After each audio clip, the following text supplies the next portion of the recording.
Sir Dwarka में कुछ नए प्रोजेक्ट्स आ रहे हैं। नए प्रोजेक्ट एक तो ओमैक्स बिल्डर लेकर के आ रहा है। अभी क्रिकेट स्टेडियम बन रहा है, इंटरनेशनल क्रिकेट स्टेडियम द्वारका में। कौन से सेक्टर में हमें इन्वेस्ट करना चाहिए? देखो, अगर आप द्वारका में सेक्टर 7 जी। और सर लोन सब हो जाते हैं यहाँ पे? हाँ, लोन हो जाता है यहाँ पे। अब हमें द्वारका एक्सप्रेस वे के बारे में बताइए।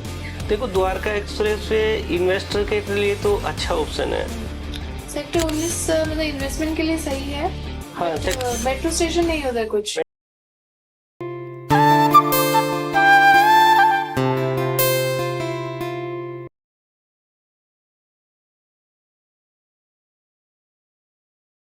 हाय एवरीबॉडी, आज हम एक और इंटरेस्टिंग एपिसोड लेके आए हैं प्रॉपर्टी बाइट्स में और मिस्टर KL मीना हमारे साथ हैं। वेलकम टू शो सर, जो प्रॉपर्टी के एक्सपर्ट हैं द्वारका में। तो सर से हम लोग कुछ सवाल पूछेंगे और फिर जानते हैं सर से।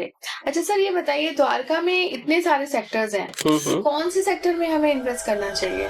देखो, अगर आप इन्वेस्ट करना चाह रहे हो द्वारका में तो सबसे अच्छा सेक्टर है द्वारका में सेक्टर 7, जिसमें आप रेजिडेंशियल में भी इन्वेस्ट करोगे तो ये मान के चलो आप 50% रिटर्न आता है, और कमर्शियल में करते हो तो भी 50% आता है। सबसे ज्यादा ये है कि अगर यहाँ रेजिडेंशियल में आप प्रॉपर्टी बना करके अगर रेंट में पीजी को या ओयो को दोगे तो 100% रिटर्न आ जाएगा।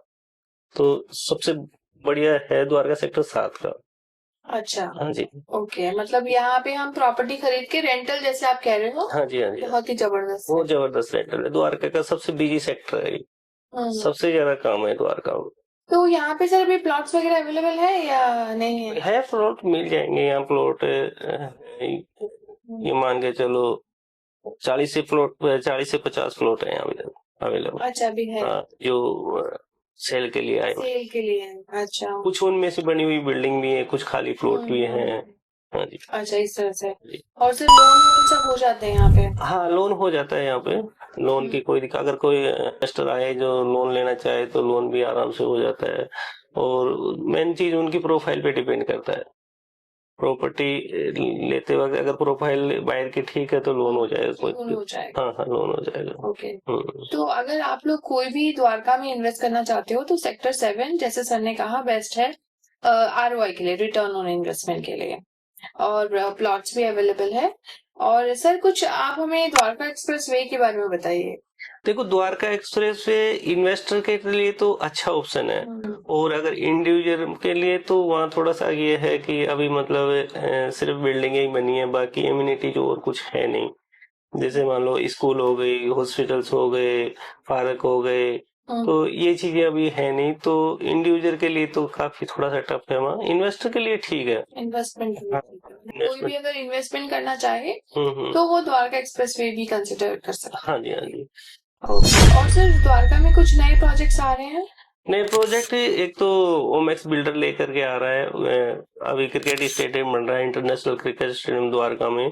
और ये अभी गोल्फ आइसलैंड वालों ने एक प्रोजेक्ट लेकर के आया सेक्टर 19 भी में, और ओमैक्स भी सेक्टर 19 में ही लेकर के आए अपना कमर्शियल प्रोजेक्ट। तो बहुत अच्छा रिटर्न है उसमें भी अगर आप मान के चलो 50 लाख रुपए इन्वेस्ट करते हो तो 50,000 रुपए आपका पर मंथ रिटर्न आएगा, जब तक पोजीशन नहीं मिलती।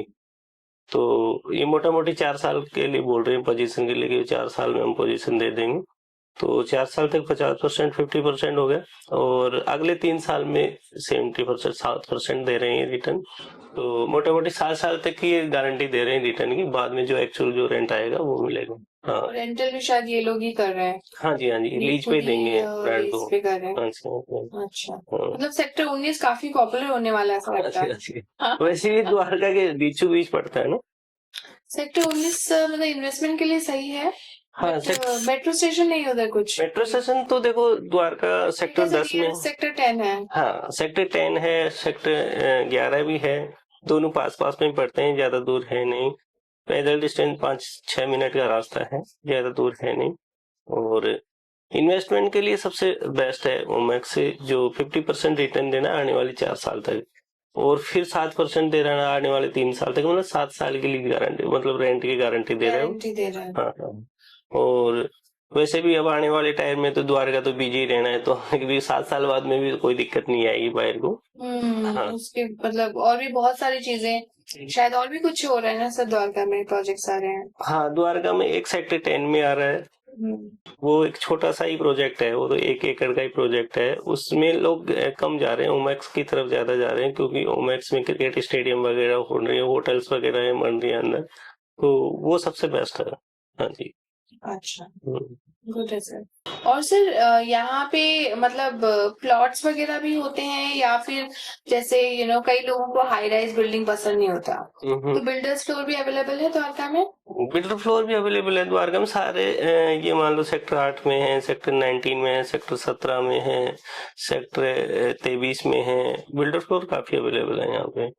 बिल्डर फ्लोर डीडीए के अप्रूव्ड प्लॉट में बनाए गए हैं, डीडीए के अप्रूव्ड प्लॉट भी अवेलेबल है सेल के लिए यहाँ पे। और प्राइस रेंज क्या, जो हाई राइज होता है और ये सेम ही है, ये सोसाइटी फ्लैट्स और ये? हाँ सेम ही है, ये जो बिल्डर फ्लोर है उनकी ज्यादा रेट है। अच्छा, उनकी ज्यादा रेट है? हाँ ज्यादा रेट है, इसलिए सर कंस्ट्रक्शन है, कंस्ट्रक्शन नया है ना वो, जैसे सोसाइटी तो 20 साल पुरानी है यहाँ, तो बिल्डर तो अभी नया प्रोजेक्ट लेके आते हैं, तो नई कंस्ट्रक्शन के हिसाब से वो उसकी रेट निर्धारित करते हैं, क्या कॉस्ट आ रही है बनाने में, इसी हिसाब से। ओके। सर एक और चीज जानना चाहूंगी कि यहाँ पे इन्वेस्टर्स ज्यादा आते हैं या एंड यूजर्स आते हैं द्वारका में? एंड यूजर ज्यादा आते हैं मैम, यहाँ जिनकी जरूरत होती है ना, जैसे मान लो यहाँ है ना, हॉस्पिटल हो गया, स्कूल हो गया, पार्क हो गया, सारी एमिनिटीज है यहाँ पे। वही सबसे ज्यादा जरूरत जो इंडिविजुअल होता है उसको यही होता है कि भाई बच्चों के पास में स्कूल हो। तो स्कूल भी यहाँ एक से बढ़कर एक स्कूल है, और दूसरा है हॉस्पिटल पास में है। हॉस्पिटल तो बहुत सारे हैं, बहुत सारे हॉस्पिटल है यहाँ। तो और पार्क है, सब पार्क कुछ है, है, और इतनी सारी दुकानें हैं, मॉल है, सब कुछ ही है। सब कुछ है। और फिर वही सारी सुविधा, जैसे मान लो गुड़गांव जाना हो तो 10 मिनट में यहाँ गुड़गांव निकल जाए आदमी, गुड़गांव पहुंच जाए। गुड़गांव भी बहुत पास हो हाँ, अभी तो। और इधर दिल्ली जाना हो तो दिल्ली भी आराम से यहाँ से चला जाएगा। मेट्रो से जाना चाहेगा, मेट्रो, नोएडा भी मेट्रो जाती है यहाँ से। और अगर ट्रेन से जाना हो, जैसे मान लो जयपुर साइड निकलना हो, कहीं निकलना तो ट्रेन भी यहाँ पास में। तो सारी सुविधाएं यहाँ आने जाने की भी है, रहने की भी है, हॉस्पिटल, स्कूल, सारी एमिनिटी। हाँ। तो सर अगर किसी कोई अफोर्डेबल, आप क्या बोलते हो, द्वारका अफोर्डेबल के अंदर आता है या लग्जरी के अंदर? लग्जरी आता है, अल्ट्रा लग्जरी आता है, अल्ट्रा लग्जरी मानो आप द्वारका। Ultra luxury, right. और कितने का मतलब इन्वेस्टमेंट, अगर कोई फर्स्ट टाइम बायर है तो उसके पास सपोज 1 करोड़ का है कुछ बजट है, तो उसमें वो इन्वेस्ट कर सकता है द्वारका में? 1 करोड़ में तो जो द्वारका में जो 72 गज की कटिंग है, और 1 करोड़ में सबसे सस्ता सेक्टर द्वारका सेक्टर 8, 72 गज की कटिंग में फ्लोर आ सकता है। अच्छा, हाँ 1 करोड़ के। बाकी तो उससे और सेक्टरों में जाते हैं तो महंगाई होता जाता है, जैसे सेक्टर 19 में आप जाओगे 72 गज को तो 130 की डिमांड रहती है वहाँ, और सेक्टर 17 में जाओगे तो वहाँ 140 की डिमांड रहती है, फिर बढ़ता ही चला जाता है। द्वारका का सबसे सस्ता सेक्टर 8 ही है। अच्छा, हाँ, तो उसमें मिल सकता है 1 करोड़ के आसपास। हाँ जी, हाँ जी। और सर डीडीए के जो फ्लैट्स है उसके क्या प्राइसेस होंगे? डीडीए अभी जो बना रहा है डीडीए, तो वो सोसाइटी के बराबर ही है इस टाइम, तो जो रेट डीडीए की है वो सेम ही है सोसाइटी की। जो पुराने हैं उनमें जो लिफ्ट नहीं लगाई थी डीडीए ने, तो उनकी रेट थोड़ी सी डाउन है, जैसे 2nd फ्लोर हो गया, 3rd फ्लोर हो गया, तो उनकी रेट डाउन है। अच्छा, बाकी तो ऑलमोस्ट सेम ही होंगे। सेम। अच्छा, और यहाँ द्वारका में 1 बेडरूम सेट भी होता है या 2 बेडरूम से शुरू? 1 बेडरूम भी होता है, 1 आर के भी होता है। अच्छा, 1 आर के भी है? डीडीए नहीं बनाए थे 1 आर के, 1 BHK डीडीए नहीं बनाया। सोसाइटी में जो प्राइवेट बिल्डरों ने वो 2 BHK 3 BHK 4 BHK तक। हाँ जी, हाँ जी। और डुप्लेक्स नहीं है ना सर? डुप्लेक्स नहीं है, बाद में लोगों ने अपने हिसाब से डीडीए फ्लैट्स बना लिए होंगे डुप्लेक्स। हाँ जी, हाँ जी। ऊपर नीचे करके। हाँ जी, हाँ जी।